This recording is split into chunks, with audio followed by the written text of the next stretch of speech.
Welcome to my review of the Panasonic CM1 smartphone, which is an opportunity for the Japanese company to come back to the smartphone market, which they tried to break in 4 or 5 years ago at the Mobile World Congress with the Luga smartphones. Now they have a device that is perfect for the Lumix brand with a beautiful camera lens and also a sensor with a full inch size, which is really quite huge and has beautiful results in low light, as you will see here in a few pictures that I will show you from Las Vegas at the CES and other locations. So you can see here we have a Leica lens.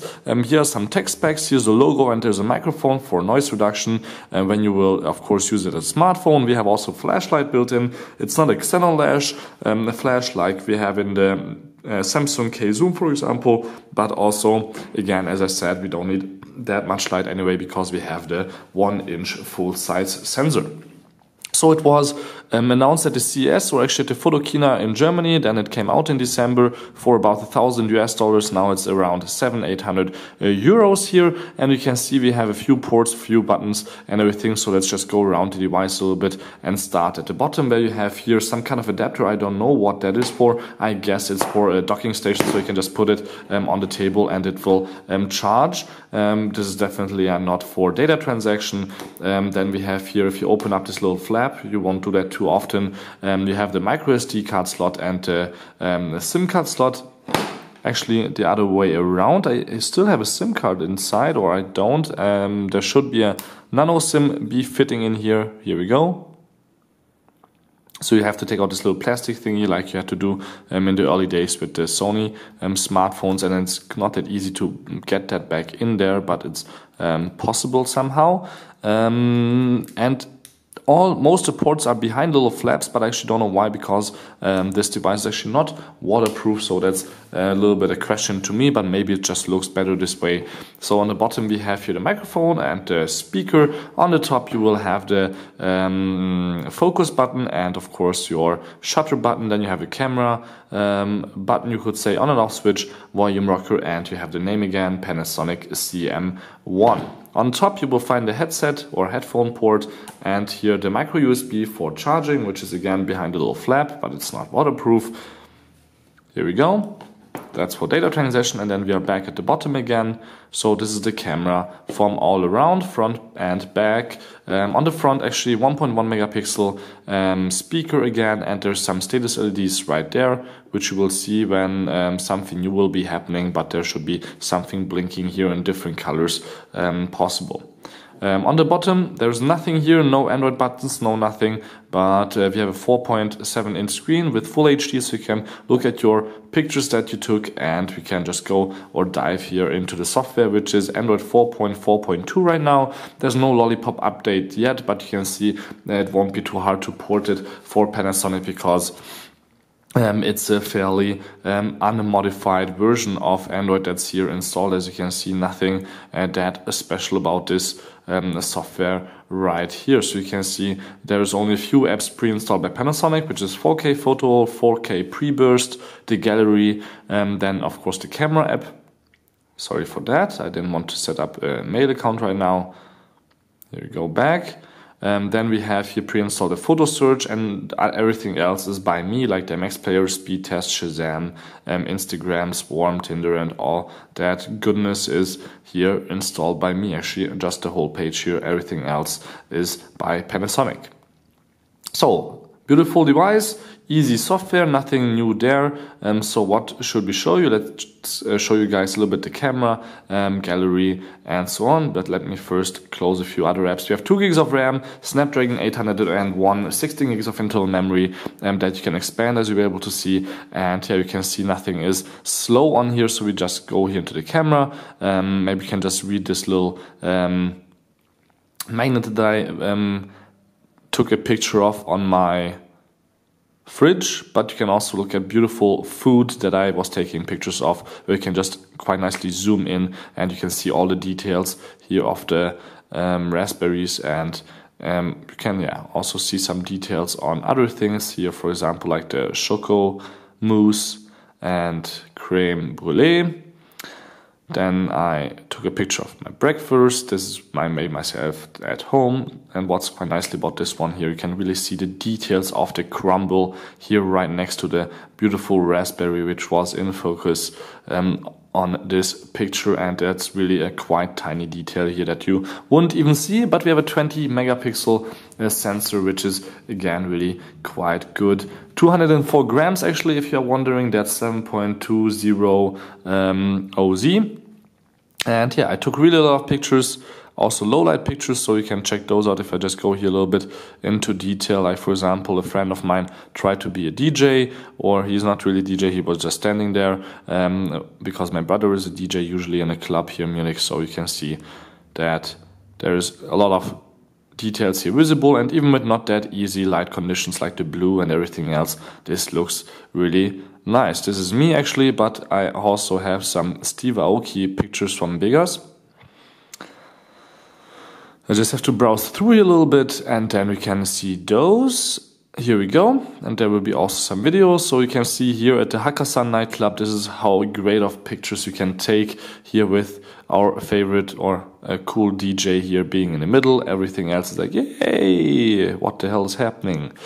And you can also take 4K videos with 15 frames per second, which is not too much, but you can see here, for example, a full HD from Steve Aoki playing at low light. Now the quality is amazing, and that's why you need a big sensor, but what's not that good is the sound. Of course it's quite loud in there, but this camera is not perfect for recording your concert music, just your regular club, or just your on the street, or maybe podcast movie or anything like that. So this is a short 30-second recording I did, but you can't really enjoy the music. I have all this uploaded actually on my YouTube channel at full resolution, so check that out. Also some 4K samples here in Vegas. This is again a beautiful dragon I took a photo of. So yeah, you can use this smartphone for really nice pictures, but let's go into the camera and show you guys how this really looks like. So you can see it really start up fast. That's really an important feature, because if the device is off and you just want to get right away into the camera, all you have to do is drag and bam, you are in the camera in about 2 seconds. I don't know how fast this was, but you can also go out of the camera like that, and then you are here out in your Android main menu. Now it's interesting that it's that fast, because actually when you drag the camera button, it will stick out right away, and then you can take a picture, as you can see, and you can also zoom right here. You won't see the optical zoom here on the lens itself moving, because the lens is moving inside this little area here back and forth, but you only have a zoom of 2 times, so that's really not that much. You can zoom in here, for example, on the charger, and then take a picture right away quite easily. And after 2 times it will go into digital zoom, which is possible 4 times, but of course that's something I would actually never do. And actually it says it also in the bottom, intelligent autofocus, and then it goes into digital focus, not focus, but zoom. But you can also use this little spin wheel here on the back, which feels actually really amazing. It's just awesome to just play around with this all day long, to set different things up. Like for example, you have here your Q menu, where we are in manual mode right now. You could set, for example, not the GPS and everything else. I actually wanted to go here to my manual exposure. Here we go, and then you can go, nope. Where did it go? Display, on and off. Here on the bottom, I think it was. Yes, here. So, shutter speed, aperture, sensitivity, and auto white balance. And you can also change here the blue and reds. So it's quite nice. It goes also here through on the bottom. Of course, I wish it would be a little bit easier than pressing here the bottom and then pressing something else with some extra buttons like you have usually with your Pro cameras, but it's really quite nice. You can see that you have also a lot of options here that you would have, for example, when you have a professional digital camera. like for example, expanded ISO increments and so on. That's not really something that you would find, for example, on a Samsung K Zoom, which costs $200 to $300, and this cost at least double the price, but actually even more. So we were back here where you can turn HDR on and off. For example, you have your 4K here with 15 frames or Full HD with 30 frames. You can also switch around the camera somewhere. I'm actually not even sure where. You can also set the burst mode. You can set here the auto bracket and the self timer, 2 seconds, 10 seconds, and also some different color standards. Then you can also here switch. Actually, that's where you can also switch quite easily here with the ISO and everything. But what I usually did, I just did everything in IA, so in auto mode, for perfect pictures at low light. And this was quite easy for me without a tripod, because there's no tripod mount actually here on the bottom. That was quite alright. So this is actually all about I can tell you about the camera. Except for, I've again no clue. Actually, here you can turn it around, so you guys can see the front camera with 1.1 megapixel is also really quite sharp and good. I would have even said this has 2 megapixel if I wouldn't have known better. So if you just go here into the 4K camera app, it will mean that it shoots a video actually, and you're just taking pictures while it's shooting the video with the 4000 times something resolution. This is something I actually never used because I don't find it that handy, but actually you have an app on here. So if you took a picture already or a video already, like I did with Steve Aoki, we can try that with this one here. You can just browse here through the app or through the video and say, okay, I want to see when he has his hands up. Press this little button. It will give me 15 frames where I can go left and right from this 1 second. And then I can select which frame is sharp, which frame is really perfect for me. These all don't look that amazing. Maybe that one right there, here.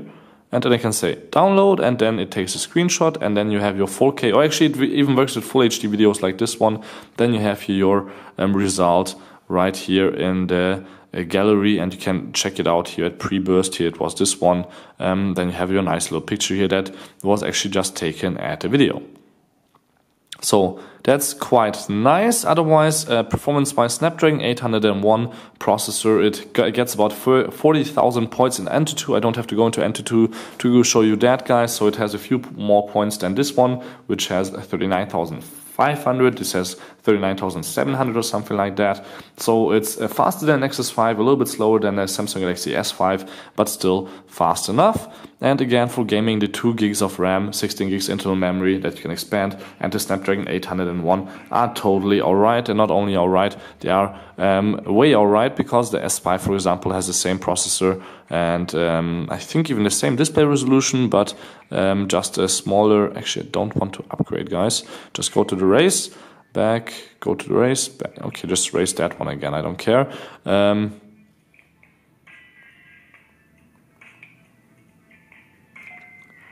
Whatever. So I just want to show you guys a little bit of graphics. You were able to see that the game loaded really quite quickly, and then we can just start here the race. And you should look at the details of the car. I will try to concentrate on the race, not to lose. I'm lousy, but I'm still winning somehow. So yeah, you can see all kinds of nice reflections here, and it really just looks quite nice here on this Panasonic DMC CM1 of the Lumix series. So there's not much else to show you guys, because otherwise it's just standard Android that's built in. So thank you much for tuning in. Don't forget to subscribe. My name is Balazs. This was the Panasonic DMC C1, a beautiful smartphone camera, camera smartphone like the K Zoom by Samsung, which has about the same size with the 4.8-inch screen, 10 times optical zoom, but a lot smaller lens.